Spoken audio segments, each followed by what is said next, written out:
Halo semuanya, perkenalkan nama aku Aisyah Hanan Askia dari Psikologi Angkatan 2023. Nah, pada kesempatan kali ini, di episode ClickFit kali ini, aku mau ngejelasin sedikit untuk teman-teman semua tentang mood disorder.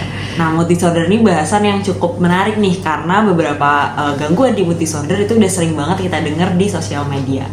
Mungkin langsung aja kali ya kita mulai. Sebelum masuk ke pembahasannya, aku mau ngasih perbedaan dulu nih antara mood dan afek, karena mood disorder ini juga di sebagian buku disebutnya gangguan afektif. Nah, tapi sebenarnya apa sih perbedaan mood dan afek? Nah, jadi kalau mood itu adalah situasi emosi internal yang persisten dan bertahan lama. Jadi kalau mood itu ada di internal dan bertahan lama, sedangkan kalau afek itu adalah ekspresi emosi yang dapat diobservasi dan lebih singkat. Jadi kalau teman-teman ngerasa, oh kayaknya hari ini aku seneng banget nih sepanjang hari, nah itu namanya mood. Sedangkan kalau misal afek, ketika teman-teman seneng pun, terus tiba-tiba di jalan ketemu kucing yang kakinya luka misalnya, terus teman-teman sedih, nah itu afek. Jadi afek itu lebih ke ekspresi kita ketika kita bertemu dengan stimulus-stimulus tertentu. Di sini aku juga ada tabel perbandingan mood dan afek biar teman-teman makin mudah untuk membayangkannya. Jadi kalau misalnya dilihat di tabelnya, kalau mood itu durasinya lebih lama, bisa per jam, bisa atau per hari atau mungkin beberapa hari. Sedangkan kalau afek itu lebih singkat, kayak detik, menit gitu. Terus intensitasnya, mood itu juga lebih stabil. Jadi perubahan mood itu nggak terlalu naik turun. Sedangkan kalau afek itu lebih cepat berubah dan lebih kuat juga. Nah, untuk sifatnya seperti yang tadi udah aku sebutkan, mood itu sifatnya internal dan dirasakan oleh kita sendiri, sedangkan kalau afek itu eksternal dan dapat diobservasi oleh orang lain. Nah, terus next di sini ada overview pembahasan gangguan-gangguan yang ada di bawah mood disorder. Kalau teman-teman lihat, yang warna merah itu adalah gangguan-gangguan yang unipolar dan yang warna biru adalah gangguan-gangguan yang bipolar. Nah, untuk di bagian pertama ini, aku mau ngajak teman-teman semua untuk bahas dulu gangguan-gangguan yang unipolar. Dimulai dari gangguan yang sudah cukup umum dan sering banget kita dengar, yaitu Major Depressive Disorder atau biasa disebut MDD. Mungkin teman-teman udah sering dengar depresi. Nah, tapi sebenarnya apa sih yang disebut dengan gangguan depresi itu? Jadi, gangguan depresi adalah gangguan suasana hati yang ditandai oleh perasaan sedih mendalam, kehilangan minat atau kesenangan atau biasa disebut anhedonia, serta berbagai gejala fisik dan kognitif yang menyebabkan gangguan signifikan ke kehidupan sehari-hari. Nah, gangguan depresi ini punya pola kemunculan nih teman-teman. Jadi ada yang episodik, menghilang dari waktu ke waktu, terus dia juga recurrent, jadi ada kemungkinan akan berulang, dan ada juga yang disebut subclinical depression. Nah, kalau subclinical depression ini ketika kita sudah memiliki simptom depresi tapi belum memenuhi kriteria diagnosis menurut DSM-5. Jadi kalau misalnya kita belum separah itu belum bisa disebut sebagai MDD tapi disebut sebagai subclinical depression. Nah, selanjutnya di depresi ini dia tuh punya variabilitas yang cukup luas. Jadi pengidap depresi itu belum tentu memiliki gejala-gejala yang sama, karena kalau misalnya dilihat dari hasil penelitian, ada lebih dari 1000 kombinasi teridentifikasi dengan tidak ada profil tunggal yang ditemukan pada lebih dari 2% pasien. Jadi banyak banget nih variabilitasnya dan perbedaannya walaupun sama-sama disebut dengan MDD. Nah, kemudian ada juga kontinum dalam depresi. Jadi depresi ini juga ada tingkat keparahannya. Nah, dilihatnya berdasarkan apa sih? Nah, kalau depresi sendiri dilihatnya berdasarkan gejala yang muncul dan gangguan yang ada. Jadi semakin banyak gejala dan semakin besar gangguan yang dirasakan, maka semakin parah juga tingkat depresinya. Nah, untuk prevalensi dari depresi ada kurang lebih 16% dari populasi yang mengidap depresi dan 2 kali lebih banyak pada perempuan dibandingkan laki-laki. Nah, untuk usia onsetnya ada di 20 tahunan, dari akhir remaja sampai awal 20 tahunan, dan biasanya lebih sering pada status ekonomi yang rendah. Untuk komorbidnya ada 3 komorbid untuk depresi, yaitu ada anxiety disorder, substance use disorder, dan personality disorder. Nah, selanjutnya di sini aku cantumkan kriteria diagnostik MDD menurut DSM-5. Ini aku masih pakai teks aslinya dan aku sangat merekomendasikan teman-teman untuk baca langsung di DSM-5-nya karena ini juga penting banget. Mungkin aku akan jelasin secara garis besar aja. Jadi MDD ini seseorang bisa didiagnosis MDD ketika dia sudah mengalami sedikitnya 5 gejala yang nanti akan aku sebutkan dan berlangsung selama minimal 2 minggu. Nah, salah satu dari 5 gejalanya itu harus mood depresi atau kehilangan minat atau kesenangan. Nah, gejala yang lainnya ada apa aja? Jadi di sini kalau di DSM-5 itu ada 9 gejala. Yang pertama mood depresi, yang kedua kehilangan minat, yang ketiga perubahan berat badan atau nafsu makan yang signifikan, kemudian ada gangguan tidur, jadi bisa insomnia ataupun hypersomnia, kemudian ada perubahan aktivitas psikomotor, jadi bisa agitasi atau retardasi, dan bisa diamati oleh orang lain. Selanjutnya ada kelelahan atau kehilangan energi, perasaan tidak berharga atau rasa bersalah berlebihan, dan ada gangguan konsentrasi atau pengambilan keputusan, dan yang terakhir pikiran berulang tentang kematian ataupun bunuh diri. Nah, selain dari gejala tersebut, di DSM-5 juga ada kriteria lain, yaitu menimbulkan gangguan nyata pada fungsi sosial, pekerjaan, dan fungsi penting lainnya, dan bukan akibat penggunaan zat atau kondisi medis lain, dan tidak lebih baik dijelaskan oleh gangguan mental lain seperti gangguan psikotik, dan yang terakhir tidak ada riwayat episode mania ataupun hipomania. Nah, itu untuk gangguan yang pertama nih teman-teman. Untuk gangguan yang kedua ada namanya persistent depressive disorder atau kalau sebelumnya disebut dysthymia. Nah, dysthymia atau persistent depressive disorder atau biasa disebut juga bisa PDD, itu adalah gejala depresi yang lebih ringan tapi berlangsung dalam jangka waktu yang lebih lama. Jadi kalau yang tadi MDD itu dia sangat ekstrim dan dia ada di waktu-waktu tertentu episodik, sedangkan kalau PDD ini kronis, jadi dia berlangsung minimal 2 tahun untuk dewasa dan 1 tahun untuk remaja ataupun anak-anak. Nah, ciri utamanya yang pertama merasakan mood depresi hampir setiap hari, kemudian masih bisa berfungsi cukup baik secara sosial atau pekerjaan tapi dengan energi yang rendah atau motivasi yang menurun. Dan yang terakhir, seringkali orang dengan PDD ini menganggap kesedihannya itu sebagai salah satu kepribadiannya karena saking dia setiap hari itu selalu sedih.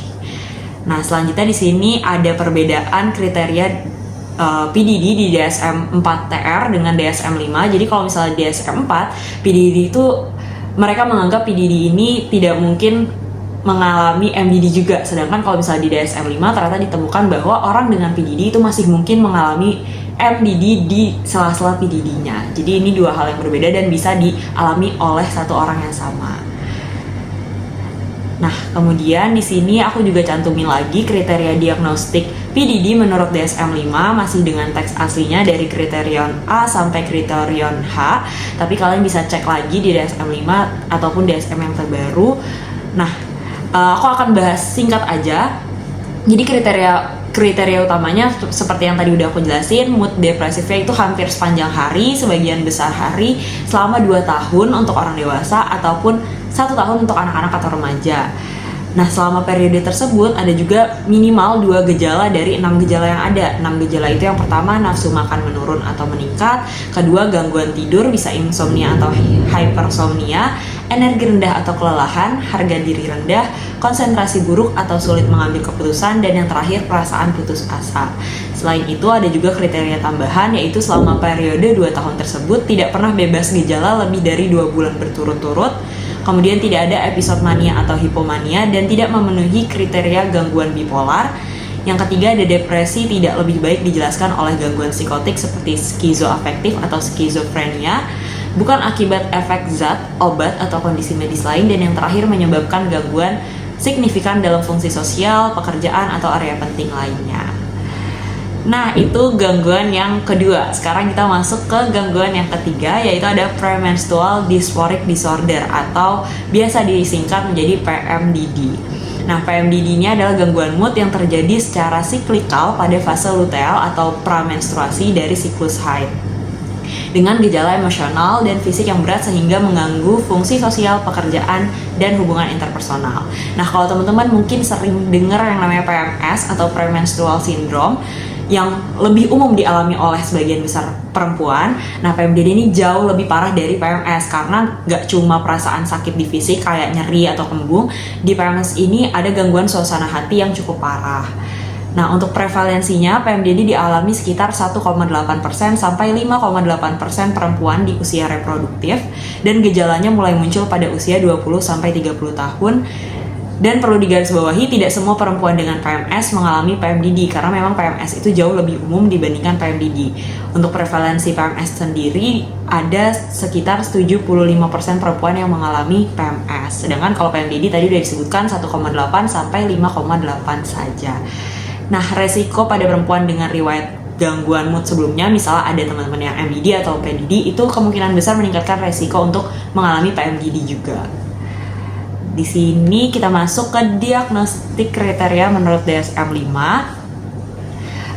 PMDD sendiri menurut DSM-5 minimal harus ada 5 gejala yang hadir pada minggu sebelum menstruasi dan membaik setelah menstruasi dimulai atau hilang setelah menstruasi selesai. Nah, setidaknya ada 1 gejala dari kategori mood atau emosional. Jadi kalau misalnya di diagnostik kriterianya PMDD ada 2 kategori nih untuk gejalanya. Ada kategori A yaitu mood atau emosional, dan kategori B yaitu gejala tambahan. Nah, kalau di kategori A minimal tuh harus ada 1 di antara 4 gejala, yaitu afek labil atau perubahan mood secara cepat, mudah menangis. Kemudian yang kedua ada iritabilitas atau kemarahan yang nyata. Yang ketiga ada mood depresi, perasaan putus asa dan merendahkan diri sendiri. Dan yang terakhir ada kecemasan, tegang, atau perasaan sangat on edge. Nah, harus ada salah satu dari gejala di kriteria A ini nih. Nah, di kriteria B harus minimal lebih dari 4 gejala, berarti 4-5 gejala. Nah, kriteria B ada apa aja? Yang pertama ada menurunnya minat pada aktivitas sehari-hari, kemudian ada sulit berkonsentrasi, lemas kelelahan yang nyata, perubahan nafsu makan atau keinginan spesifik terhadap makanan, kemudian ada gangguan tidur, merasa kewalahan atau tidak mampu mengendalikan diri, dan yang terakhir gejala fisik seperti nyeri payudara, pegal-pegal, perut kembung, atau kenaikan berat badan. Selain dari gejala-gejala tersebut, ada juga syarat tambahan diagnosis PMDD, yaitu gejala mengganggu fungsi sosial, pekerjaan, atau aktivitas penting lainnya, bukan eksaserbasi dari gangguan mental lainnya seperti MDD ataupun anxiety disorder. Kemudian pola gejala terkonfirmasi dalam lebih dari 2 siklus menstruasi. Jadi memang sangat direkomendasikan dilakukan dulu monitoring harian untuk mengetahui lamanya mengalami gejala. Kemudian yang terakhir bukan akibat obat, zat, atau kondisi medis lainnya. Nah, itu adalah gangguan ketiga. Sekarang kita masuk ke gangguan keempat. Di sini cukup unik karena di gangguan keempat ini spesifik. Yang mengidap adalah remaja ataupun anak-anak. Jadi nama gangguannya adalah Disruptive Mood Dysregulation Disorder atau biasa disingkat DMDD. Jadi DMDD ini adalah gangguan suasana hati yang parah dan kronis pada anak-anak dan remaja. Ditandai dengan ledakan amarah yang intens dan berulang serta iritabilitas atau kemarahan yang menetap di antara ledakan tersebut. Jadi kalau teman-teman berpikir depresi itu cuma menunjukkan kelelahan, menunjukkan nggak punya minat, lemes, lelah, energinya menurun, itu salah teman-teman, karena ada juga depresi yang justru meledak-ledak gitu amarahnya, contohnya si DMDD ini. Nah, untuk etiologi dari DMDD ini, menurut faktor biologis itu bisa aktivitas berlebihan pada amigdala yang menyebabkan reaksi marah yang berlebihan. Kemudian ada gangguan fungsi prefrontal cortex, di mana prefrontal cortex ini kan mengendalikan impuls dan regulasi emosi. Karena adanya gangguan fungsi, makanya kita jadi tidak bisa meregulasi emosi dengan baik. Kemudian ada disregulasi sistem serotonin dan dopamin, dan yang terakhir juga bisa faktor genetik.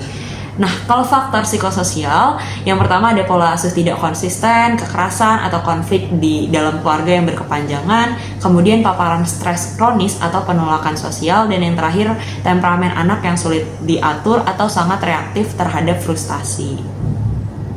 Untuk epidemiologi dari DMDD ini, prevalensinya sekitar 2-5% anak dan remaja mengalami DMDD, kemudian lebih sering pada anak laki-laki dan di usia sekolah. Dan DMDD ini seringkali tumpang tindih dengan ADHD, ODD, dan anxiety disorder. Nah, selanjutnya kita masuk ke diagnostik DMDD menurut DSM-5. Jadi DMDD ini menurut DSM-5 ada beberapa kriteria, ada kriterion A sampai kriterion K. Mungkin aku akan bacain secara garis besar aja. Yang pertama ada ledakan kemarahan parah dan berulang, baik secara verbal maupun perilaku yang tidak sesuai dengan tingkat perkembangan. Kemudian yang kedua, ledakan kemarahan terjadi rata-rata 3 kali atau lebih dalam seminggu, dan suasana hati di antara ledakan kemarahan tetap irritable atau marah hampir sepanjang hari, hampir setiap hari, dan dapat diamati oleh orang lain. Kemudian yang keempat, kriteria tersebut berlangsung sekurang-kurangnya selama 1 tahun tanpa jeda lebih dari 3 bulan berturut-turut. Yang kelima, gejala muncul pada minimal 2 dari 3 lingkungan, misalnya di rumah, di sekolah, dan di tempat bermain. Nah, kemungkinan akan ada satu lingkungan yang lebih parah dibandingkan lingkungan lainnya. Tapi yang pasti dia harus muncul pada minimal 2 lingkungan. Kemudian yang keenam, ada diagnosis ditegakkan pada usia 6 hingga 18 tahun, tapi gejalanya sudah bisa diamati mulai usia 10 tahun. Nah, tidak pernah ada periode lebih dari 1 hari yang memenuhi kriteria episode mania atau hipomania. Yang kedelapan, gejala tidak hanya terdapat selama episode depresi mayor dan tidak lebih baik dijelaskan oleh gangguan lain seperti ODD, intermittent explosive disorder, atau gangguan psikotik. Dan yang terakhir, bukan akibat penggunaan zat, obat, atau kondisi medis lain. Nah, sebenarnya udah selesai pembahasan untuk unipolar yang berdasarkan tabel overview di awal tadi, tapi di sini kalau di DSM-5 sendiri ada satu gangguan tambahan lagi, yaitu ada seasonal affective disorder atau SAD yang merupakan gangguan episode depresi berulang selama musim gugur atau musim dingin. Jadi sesuai dengan namanya, gangguan ini tuh terjadi ketika sedang di musim tertentu aja. Nah, ini biasanya lebih umum di wilayah utara dengan jam siang hari yang lebih pendek dibandingkan jam malam harinya. Nah, untuk gangguan ini, faktor psikologis yang mungkin menjadi etiologinya adalah yang pertama, individu dengan self-criticism dan negative thinking tinggi yang dapat menginterpretasikan energi rendah sebagai kegagalan. Nah, biasanya itu meningkatkan resiko SAD. Kemudian untuk faktor biologis yang pertama terkait dengan regulasi melatonin yang bergantung pada siklus terang dan gelap. Kemudian individu dengan gangguan kecemasan sosial menunjukkan perubahan melatonin yang lebih besar di musim dingin. Dan yang ketiga, perbedaan genetik dalam sensitivitas cahaya retina juga berperan signifikan menjadi resiko SAD. Nah, itu untuk gangguan-gangguan yang ada di depressive disorder atau di mood disorder, khususnya di bagian unipolar. Selanjutnya kita akan membahas tentang epidemiologi depresi. Sebenarnya tadi juga sudah sempat disebut-sebut juga beberapa gangguan dengan epidemiologinya, cuma ini aku akan bahas secara umumnya aja. Yang pertama, depresi sudah dianggap umum. Tadi MDD itu udah cukup besar persenannya, yaitu 16,4%, sedangkan kalau PDD 2,5%, dan biasanya prevalensi ini juga beragam antar budaya. Nah, variasi simptom di depresi juga banyak banget, bisa antar budaya itu biasanya beda. Misalnya budaya Amerika Latin biasanya keluhannya tuh tegang, sakit kepala, sedangkan kalau di Asia itu lebih lemah, letih, terus sulit berkonsentrasi. Selain itu ada juga variasi simptom antar tahap perkembangan. Misalnya kalau anak-anak mengeluhnya tuh sakit kepala atau sakit perut, sedangkan kalau misalnya udah usia lanjut biasanya lebih ngeluhnya ke kognitif, kayak misalnya perhatiannya mudah teralihkan ataupun jadi lebih pelupa kayak gitu. Nah, terus untuk komorbiditas dari depresi, ada 2 dari 3 individu yang mengalami MDD juga memiliki kriteria tertentu yang sesuai dengan anxiety disorder, dan sekitar 60% penderita MDD juga mengalami gangguan cemas. Komorbiditas umum lainnya ada substance related disorder, sexual dysfunction, dan personality disorder. Nah, untuk gender tadi udah sempat aku sebutin, ada perempuan 2 kali lebih mungkin mengalami MDD dibandingkan laki-laki. Nah, faktor-faktornya bisa jadi karena pengaruh biologis, di mana perempuan terjadi fluktuasi hormonal pubertas, menstruasi, postpartum, dan menopause, yang dimana itu meningkatkan reaktivitas stres meskipun efeknya ringan dan beragam. Terus juga karena pengaruh sosial, perempuan lebih sering mengalami pelecehan seksual ataupun mungkin menghadapi stres kronis di masa dewasa seperti kemiskinan atau beban sebagai caregiver. Nah, selain itu juga bisa dijelaskan dengan fenomena cost of caring, di mana perempuan biasanya lebih menanggung stres emosional milik orang lain. Terus ada juga faktor reaktivitas dan penanganan stres, di mana anak perempuan biasanya lebih sering memiliki sikap self-critical dan masalah citra pada tubuhnya sendiri. Kemudian perbedaan reaktivitas aktif hipotalamus, hipofisis, adrenal terhadap stres dan hormon. Kemudian perempuan lebih sensitif terhadap stres relasional, sementara kalau laki-laki biasanya kan stresnya lebih ke finansial. Nah, dalam mengatasi stres ini, perempuan tuh biasanya lebih sering terlarut dengan memperpanjang kesedihan karena menggunakan emotion focus coping, sedangkan kalau laki-laki biasanya lebih menggunakan action focus coping atau mencari distraksi. Nah, berikut ada referensi dari materi kali ini. Mungkin teman-teman kalau mau baca-baca lagi bisa buka Crane and Johnson ataupun di DSM-5 nya langsung. Mungkin sekian dulu untuk bagian 1 dari mood disorder. Kalau teman-teman punya pertanyaan atau mau berdiskusi bisa banget tinggalin komentar di kolom komentar. Sekian dari aku, terima kasih.